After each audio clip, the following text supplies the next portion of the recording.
Pour 2026, voici les 7 actions de qualité que j'intégrerai dans mon PEA. Dans cette vidéo, l'objectif n'est pas que tu suives de manière bête la liste que je vais te présenter. L'objectif, c'est que tu suives les 5 critères d'analyse que j'ai utilisés pour trouver justement ces 7 pépites. C'est-à-dire avec les outils que j'ai développés avec plus de 1000 de mes élèves au sein de l'école Sequoia, j'ai développé un score de croissance, un score de profitabilité, de rentabilité, de dividendes et de santé. Et l'objectif par rapport à ça ensuite, c'est que tu fasses tes propres choix. Et donc comme tu peux le voir, on va analyser la croissance du chiffre d'affaires, les marges nettes, le ROCE. Donc ce sont différents critères qui vont nous permettre d'émettre, d'accord, un avis positif sur le titre. Bien sûr, cette liste est non exhaustive. À toi de faire tes propres recherches à côté. Et bien sûr, comme je le dis, aucun conseil en investissement ne sera donné au sein de cette vidéo. Tout investissement comporte des risques, donc fais bien tes propres recherches. Également, à la fin de cette vidéo, je te réserve une petite surprise, donc reste bien jusqu'à la fin. Premièrement, la première action, ça va être Essilor Luxottica. Je t'ai flouté donc en bas, ne t'inquiète pas, les différents critères et ça on le verra plus tard justement au fil de cette vidéo. Essilor Luxottica, c'est une multinationale franco-italienne, leader mondial dans la conception, la fabrication et la distribution de verres ophtalmiques, de montures de lunettes et de lunettes de soleil. Et Essilor a réalisé un partenariat avec Meta, avec ses lunettes connectées, les lunettes Ray-Ban, tu le sais très certainement, où ils ont intégré directement une caméra. Bref, on peut vraiment interagir avec ces lunettes à intelligence artificielle qu'ils appellent ça. Et c'est pour ça que Essilor Luxottica notamment a réalisé donc une très belle performance en bourse avec le narratif qui était très positif sur ce titre. Si on va sur mon écran maintenant, il faut savoir que comme je te l'ai dit, c'est pas de suivre bêtement une liste que je vais te présenter, c'est aussi apprendre à analyser différents critères. Par exemple, sur le score de croissance du chiffre d'affaires, moi, le site où je vais, c'est Fiscal AI. Donc tu peux directement le retrouver aussi sur Internet. Il n'y a aucun lien de sponsoring, rien du tout. Et si tu veux, avec ce site-là, tu peux vraiment voir l'ensemble des données de Essilor Luxottica. Donc on va y aller étape par étape. Et ce que tu peux voir, tu vois que c'est que les revenus, la croissance sur 5 ans est de 12,9%. Donc sur 5 ans en termes de rendement annualisé composé. Donc par rapport au chiffre d'affaires, c'est là qu'on prend vraiment la moyenne du chiffre d'affaires réalisé. Et ce qu'on peut regarder aussi, tu vois dans l'onglet Financial juste ici, tu peux voir donc que Essilor Luxottica a réalisé donc il y a une très belle tendance haussière du chiffre d'affaires. Donc ça nous donne un très bon point. Ensuite, si on retourne sur la diapositive pour cette première action, la croissance du chiffre d'affaires, donc comme on l'a vu, 12,9. La marge nette, justement, on va le voir sur une prochaine action, comment l'analyser. La croissance, donc 8,7% de marge nette. Moi, souvent, une bonne marge nette, c'est supérieur à 20%, mais attention, ça va dépendre encore des secteurs. C'est pour ça qu'il ne faut pas analyser individuellement la marge nette. Il faut voir, bien sûr, dans son ensemble et on va le voir sur la prochaine action. Ensuite, on a la croissance du dividende sur 5 ans qui nous donne un indicateur de bonne gestion de trésorerie de l'entreprise. Parce que si l'entreprise peut augmenter son dividende chaque année et surtout de 28%, cela nous donne un indicateur très fort sur la gestion de trésorerie. Ensuite, on a le ROCE sur 5 ans par contre est de 6%, ça reste assez moyen sur la rentabilité des capitaux employés. Et ensuite, on a une bonne dette qui est maîtrisée sur les EBITDA, c'est-à-dire que l'entreprise peut rembourser toutes ses dettes avec son EBITDA en 1,6 ans. Ça reste extrêmement bon. Si tu apprécies ce genre de vidéo, n'hésite pas à me laisser un gros pouce vert au sein de cette vidéo et également à t'abonner à la chaîne de Sequoia si tu veux mieux investir ton argent. On passe à la deuxième, donc encore une fois, je t'ai flouté en bas pour qu'on y aille progressivement. C'est GTT pour Gaz, Transport et Technigaz. C'est une entreprise française spécialisée dans la conception de systèmes de confinement à membrane cryogénique pour le transport maritime et le stockage du gaz naturel liquéfié. GTT a réalisé une excellente performance depuis qu'on l'a analysé au sein de l'écosystème Sequoia. Je crois que depuis qu'on l'a analysé, elle a réalisé une performance de plus de 50%. Donc ça reste extrêmement bon. Si on passe maintenant désormais sur l'outil, enfin sur le site internet Fiscal AI, comme je te l'ai dit, pour apprendre à analyser aussi les marges. Donc là, tu vois, comme tu peux le voir, c'est la croissance du chiffre d'affaires, donc total revenue. Mais si tu veux voir maintenant la croissance des marges, il faut aller dans juste ici, donc financial, ratio. Et là, ce qui va nous intéresser, c'est margin. Donc ici, dans les marges, moi, ce qui m'intéresse, voilà, c'est là va être la marge nette. Donc ici, tu cliques sur marge nette et en fait, tu vois, bon, tu peux même masquer, tu vois, si tu veux plus voir, hop, voilà, comme ci. Donc tu peux voir tout de même que la marge nette est un peu en dents de scie, c'est-à-dire qu'elle stabilise, d'accord, autour de 50,8%, tu vois, en 2016 et en 2024, on est à 54,2. Donc là, sur les 12 derniers mois lycée, de toute façon, on est à 48,6, donc ça reste un peu moyen. Mais tu vois que depuis 2022, tout de même, on a une belle évolution des marges. Bien sûr, tu n'es pas obligé de voir que les marges nettes. Tu peux voir aussi, ce qui m'intéresse, c'est de voir les marges brutes, enfin de voir un petit peu si les coûts de production sont de plus en plus élevés. Et en effet, tu vois que les marges brutes, par contre, se légèrement grignoter, mais ça reste quand même très positif. De même, on peut voir la marge sur free cash flow. Donc ici, la marge sur free cash flow, on peut voir qu'elle stabilise. Alors, on a eu des sursauts, on a eu des des basses, des hausses et des baisses, mais tu vois que globalement, ça reste stable autour de 40%. Tu peux même, si tu veux regarder, tu peux mettre une médiane, voilà. Donc la médiane, tu vois, si on regarde sur une période de 2016 jusqu'à 2024, on peut voir que la médiane donc sur le free cash flow margin, donc c'est la marge sur free cash flow, est de 45,93. Donc ça reste quand même extrêmement positif pour ce genre d'entreprise. Donc si on retourne maintenant sur la diapo, la marge nette, c'est la croissance du chiffre d'affaires déjà premièrement à 14,8%, la marge nette extrêmement positive à 48,6%, la croissance du dividende sur 5 ans, on est à 13%, le ROCE sur 5 ans, eh bien on est à 69,7% et la dette sur EBITDA cependant à moins 0,84. Donc à surveiller cependant sur la dette sur EBITDA. N'hésite pas toi à me dire en commentaire si tu possèdes GTT ou si tu possèdes, voilà, si tu as des outils aussi d'analyse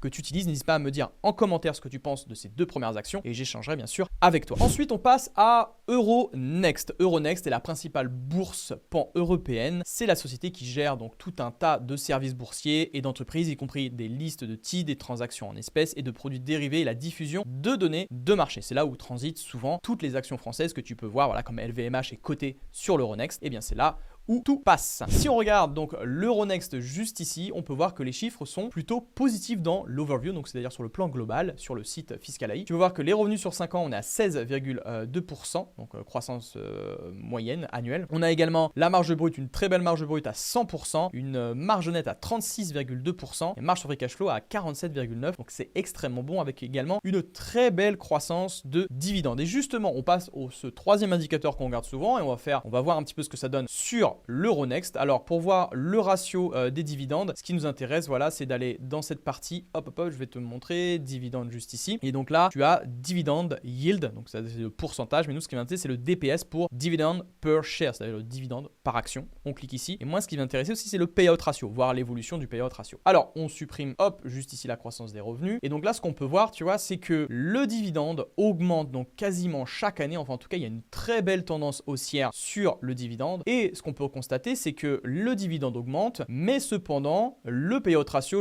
pour te rappeler qu'est-ce que c'est tout simplement le pourcentage de bénéfices qui est versé sous forme de dividende à l'actionnaire. C'est-à-dire que l'entreprise génère du cash flow, et donc combien, est-ce que alors là on n'est pas sur le payout ratio frais cash flow, mais on est plutôt sur le payout ratio avec les bénéfices. Donc au niveau des bénéfices, tu vois, si on regarde sur 2023, il y a 51,3% qui sont sortis donc, des bénéfices de la société pour payer des dividendes. Et donc là, ce qu'on constate, c'est que malgré que le dividende augmente, eh bien le payout ratio reste quand même stable. Néanmoins stable, plus ou moins. Ici, oui, on a une stabilité, mais cependant, tu vois que là, ici, on a eu une hausse du dividende et contrairement, tu vois, on a eu un payout ratio de 32 qui est monté à 54 tout de même. Donc, à surveiller, attention sur le dividende, de ne pas mettre non plus en danger l'entreprise. Il faut qu'aussi l'entreprise puisse se développer à côté et non ne verser trop de dividendes. C'est pour ça, encore une fois, que le dividende est un indicateur parmi tant d'autres. Il faut faire attention quand tu l'analyses et quand tu choisis tes actions. On revient donc sur l'Euronext. Comme on a vu, la croissance dividende, donc 12,8%, ça reste quand même un très bon point. Attention au payout ratio. Le ROCE, donc la rentabilité capitaux investis, on va y revenir justement aussi dans la prochaine action. Tu vois, on analyse chaque indicateur avec d'autres entreprises. 10,4%, ça reste quand même positif. Et une dette EBITDA remboursable en moins d'un an. Donc ça reste extrêmement positif. Tu vois, 0,81, c'est remboursé en moins d'un an. C'est très bon. Souvent, cet indicateur-là, c'est inférieur à 1, ça reste excellent. Quatrième action, on va venir bien sûr sur LVMH, le titan du luxe, un peu, je le considère comme un ETF du luxe. LVMH donc est un groupe français spécialisé dans le luxe, réunissant plus de 70 maisons emblématiques dans la mode, la maroquinerie, les vins et spiritueux, la joaillerie, l'horlogerie et la distribution sélective. LVMH a sacrément corrigé ces derniers mois, on le sait. Et donc, est-ce que c'est une entreprise à intégrer? Eh bien, on va voir sur quelques chiffres. Attention, on n'est pas sur un épisode d'analyse, d'accord? On va vraiment regarder certains critères pour nous donner, voilà, si LVMH est en bonne santé. Et on va passer un peu plus de temps sur la rentabilité des capitaux employés, le ROCE. Si on regarde sur Fiscal.ai maintenant, sur le chiffre d'affaires de LVMH, on voit qu'il y a quand même une belle tendance haussière malgré un ralentissement qu'on a eu en 2023 et surtout sur 2024. Mais nous, ce qui va nous intéresser, du coup, c'est plus le ratio plutôt des capitaux employés, donc l'efficience qu'on appelle du capital, c'est-à-dire est-ce que l'entreprise est rentable sur les capitaux qu'elle alloue par exemple le capital. Ici, nous, ce qui va nous intéresser, c'est le Return on Capital Employed, c'est-à-dire à quel point est-ce que l'entreprise va être rentable avec l'argent qu'elle a emprunté, donc avec les dettes, mais aussi l'argent apporté par les actionnaires. Et donc ici, ce qui va nous intéresser, c'est, on va supprimer hop juste ici, de voir un petit peu l'évolution du coup de cette rentabilité, parce qu'on va rechercher aussi une entreprise qui est de plus en plus rentable, pas l'inverse. C'est pour ça que oui, il faut analyser certains critères, mais il faut voir surtout l'évolution de ces derniers. Ça, c'est super important. Tu vois qu'en 2016, on est passé de 15,3% de ROCE, donc de retour sur les capitaux employés, à 17,3% en 2024. Et c'est pour ça que je pense que ça a un peu chuté, notamment que LVMH a chuté, parce que voilà, la rentabilité des capitaux s'est effritée. Et parce qu'en plus, tu peux voir qu'en 2023, on était quand même à 21,3%. Donc si on regarde plus sur une tendance un peu long terme, on voit que oui, la rentabilité de LVMH, on voit qu'il y a une très très belle croissance. Revenons désormais sur la diapo. La croissance du chiffre d'affaires de LVMH s'élève à 12% par an, donc sur 5 ans. Ça reste très bon, au-dessus de 10%. Attention que ça ne s'effrite pas dans le temps. La marge nette à 13,3%. La croissance du dividende sur 5 ans à 23,1%. Le ROCE sur 5 ans, on est quand même la moyenne, d'accord? On prend aussi la moyenne sur 5 ans, on est à 19,6%. Attention, sur 2024, on est en dessous de cette moyenne, donc il y a un ralentissement à venir. Et une dette sur EBITDA encore très bien gérée. Tu vois que toutes ces dettes peuvent être remboursées en 1,4 ans. Ça reste très très bon. Petit instant promo juste pour parler de l'accompagnement que je fais avec Sequoia. Dernièrement, à la fin de l'année 2025, j'ai eu des élèves qui m'ont fait beaucoup de retours sur leur performance globale. Et on peut voir que justement avec les outils qu'on a mis en place, il y a de très belles performances qui ont été réalisées. Je ne suis pas responsable de leurs gains. Je ne suis pas aussi responsable de leurs pertes. C'est grâce surtout à leur apprentissage. Certains font même beaucoup mieux que moi à l'heure actuelle. On voit que par exemple, il y en a eu un qui a fait 100,25% sur une action. Alors ici, ce sont des élèves qui ont réalisé donc le premier 100%, leur premier 100% sur leur action. On a, tu vois, plus 106,80% réalisé par Redouane. Vitor a réalisé plus 100,64% sur une autre action. Et on a Martial donc qui est sur 3 valeurs où il a atteint les 100%. Alors 100%, il a quasiment atteint. On voit qu'il a sur l'image 92,87% si je ne me trompe pas. Bref,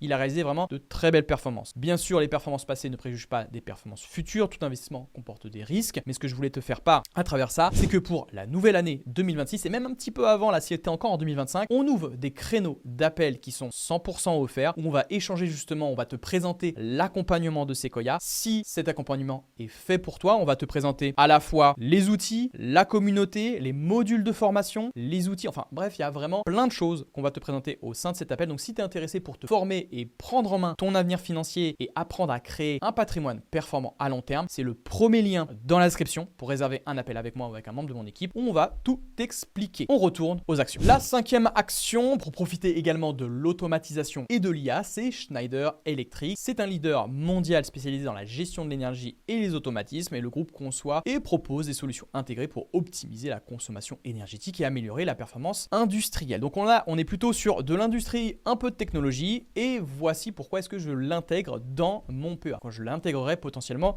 dans mon PEA. Si on va maintenant dans Overview, on peut voir très clairement que l'entreprise a réalisé une très très belle performance depuis les 3 dernières années. Et donc si on regarde pourquoi est-ce qu'il s'est passé ça, on peut voir qu'il y a des très bons indicateurs également. On peut voir qu'il y a la marge nette qui est au-dessus de 10%, la marge sur free cash flow au-dessus de 10,7%, la croissance des revenus à 9%. Si on regarde un petit peu sur les 10 dernières années, alors on supprime toujours les 12 derniers mois lycée, excuse-moi, mais on peut voir que là depuis 2020, on voit que la linéarité, la croissance du chiffre d'affaires de Schneider est exponentielle, donc c'est un très très bon point. Si on regarde maintenant un petit peu l'évolution des marges, parce que ça c'est super important, voir par rapport à son secteur, on va voir par rapport aux marges brutes, et tu vois que les marges brutes sont tout simplement extraordinaires. C'est pour ça que je te dis toujours, tu vois, de regarder l'évolution et de comprendre la tendance de fond et l'optimisation des coûts de l'entreprise, parce que là les coûts de production, enfin bref, la marge brute évolue, tu vois, vraiment à long terme. On voit que depuis 2016, c'est quasiment un sans faute, mis à part en 2021-2022 où là ça a un peu ralenti, mais on voit que Schneider Electric regagne encore du terrain sur la marge. Et si on voit maintenant la marge nette, tu vois que hop, on va juste masquer. Voilà. La marge nette, c'est exactement pareil. On est passé de 7,2% à 11,2%. Donc tu peux voir que la marge, la croissance des revenus reste très bon. On peut également regarder, tu vois, si tu es intéressé par l'efficience du capital. Si on va par exemple sur le ROCE, comme on aime bien l'analyser, on va regarder si l'entreprise est de plus en plus rentable. Et bien en effet, de même, l'entreprise est de plus en plus rentable. C'est pour ça qu'il y a une très belle tendance également également sur Schneider, c'est qu'on voit qu'en termes de marge, en termes de rentabilité, en termes de marge de profitabilité, je parle des marges, eh bien évolue à long terme. Et donc ça, c'est un très très bon point. Si on va maintenant désormais sur notre diapositive, on voit que la croissance des revenus, c'est moyen, 9%. J'aurais préféré un petit peu plus, mais je pense qu'à long terme, elle pourra générer un peu plus de croissance sur le chiffre d'affaires. La marge nette, on a 10,9%. La croissance dividende, on a 8,9%. Le ROCE à 13,9% et la dette sur EBITDA à 1,18%. Juste avant de passer à la toute dernière, enfin à l'avant-dernière action, pense à t'abonner et à laisser un petit pouce vert au sein de Sequoia si la vidéo te plaît, si tu veux mieux investir ton argent. J'ai fait plus d'une 50aine de vidéos au sein de ma chaîne YouTube où je t'apprends vraiment à investir ton argent, donc pense à t'abonner. 6e action, c'est Ferrari. Il faut savoir que si tu n'es pas encore abonné sur mon compte Instagram, je t'invite très vite à t'abonner, c'est le lien également en description de cette vidéo, où j'ai analysé Ferrari en détail. Donc je t'invite vivement à t'abonner aussi à mon compte Instagram pour vraiment avoir une analyse un peu plus approfondie de ce que je fais actuellement. Donc Ferrari, qu'est-ce que c'est? C'est un constructeur automobile italien de renommée mondiale, spécialisé dans les voitures de sport et de luxe à très haute performance. Ferrari conçoit, produit et commercialise des véhicules alliant innovation, performance et héritage sportif, notamment à travers son engagement historique en Formule 1, comme tu t'en doutes. Même si en Formule 1, on peut émettre certains avis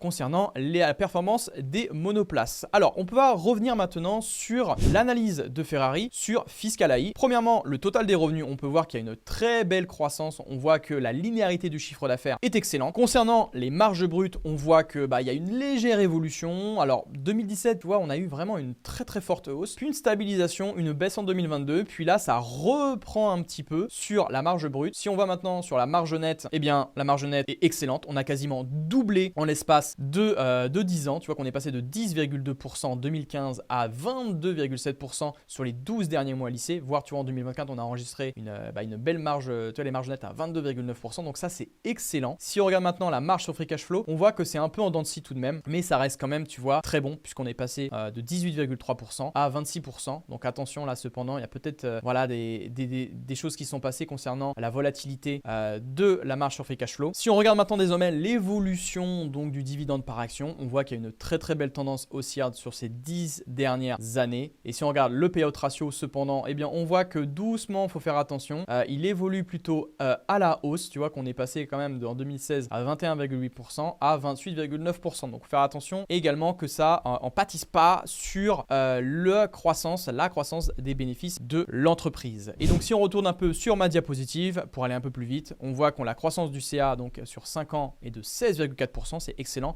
La marge nette qui évolue comme je te l'ai montré, 22,6%. La croissance dividende sur 5 ans, une très belle croissance, mais attention à ne pas faire exploser le payout ratio, 21,5%. Le ROCE sur 5 ans, 25,3%. Et les dettes sur EBITDA, la dette sur EBITDA, 0,59. C'est très bien, c'est extrêmement bien maîtrisé. Et on passe désormais à la 7e action, et sûrement la meilleure, celle que j'adore, c'est ASML. ASML est un leader mondial des équipements de lithographie pour l'industrie des semi-conducteurs. L'entreprise conçoit, fabrique des machines essentielles à la production des puces électroniques les plus avancées, jouant un rôle clé dans des secteurs comme l'électronique grand public, l'automobile, l'intelligence artificielle et les technologies numériques. Donc là, c'est quasiment un sans faute si on va sur l'entreprise ASML. On voit que depuis 2015, tu vois, c'est même pas un aspect. Alors oui, certes, elle a pu profiter de l'élan et du narratif de l'intelligence artificielle pour exploser à la demande, pour exploser sur ses demandes, mais on voit que depuis 2015, eh bien, elle n'a pas arrêté, alors que tu vois, l'intelligence artificielle, eh bien, n'était pas encore mise en avant. Donc là, tu vois qu'elle garde cette tendance haussière. Bien sûr, là, sur les dernières années qu'on connaît, 2024, 2023, 2022, on voit que oui, la demande est de plus en plus forte et on voit donc qu'il y a vraiment une courbe exponentielle sur le total des revenus. Si on va maintenant sur les ratios qu'on analyse depuis le début, on va aller sur les marges. Voilà, marge brute, marge nette et marge sur free cash flow. On cache ça et on va regarder étape par étape. Donc tout d'abord, les marges brutes. Alors, c'est tout simplement incroyable pour une entreprise de cette taille-là, en fait, surtout. On passe les marges brutes de 46,1% en 2015 à 51,3%. Donc là encore, ça nous donne vraiment des indicateurs très performants. Si on va maintenant sur la marge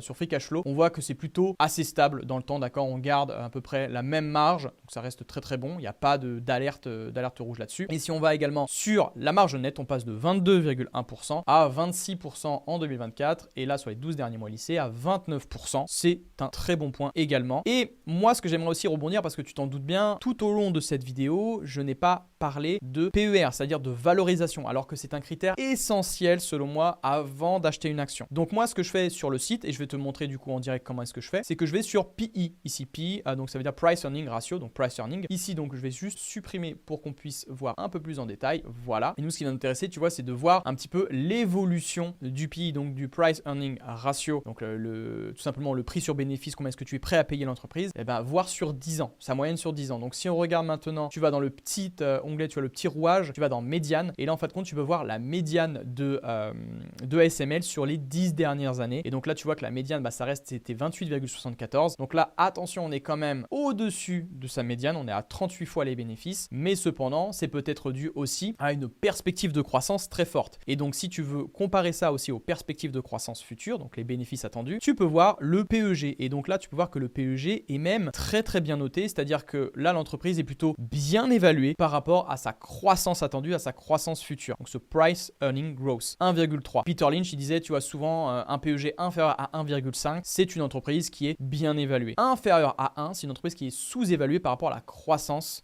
attendu. Pour terminer, on retourne donc sur le diapositive ASML. La croissance du chiffre d'affaires, excellente, 18,5%. La marge nette, 29,4% en croissance. La croissance du dividende également très bien soutenue de la part de ASML. Le ROCE, on est à 38,5%. Et on a également une dette sur EBITDA, voilà, qui peut être remboursée extrêmement rapidement, tu vois, en inférieur à 1 an. C'est extrêmement rapide. Voilà, jeune investisseur, en tout cas, j'espère que cette vidéo t'aura plu. Je t'ai promis une petite surprise à la fin. Tu as juste à aller dans les liens dans la description. Tu as à la fois, rappelle-toi, l'appel offert pour te présenter l'accompagnement de Sequoia. Donc, si tu es intéressé pour te former, tu peux y aller. Et deuxièmement, tu as les 20 actions de qualité que j'ai présentées dans un guide qui est également offert. Donc, c'est le lien également en description. Je te souhaite une très belle croissance dans ton portefeuille, jeune investisseur. C'était Sonny. Je te dis à très vite et pense à t'abonner. Ciao.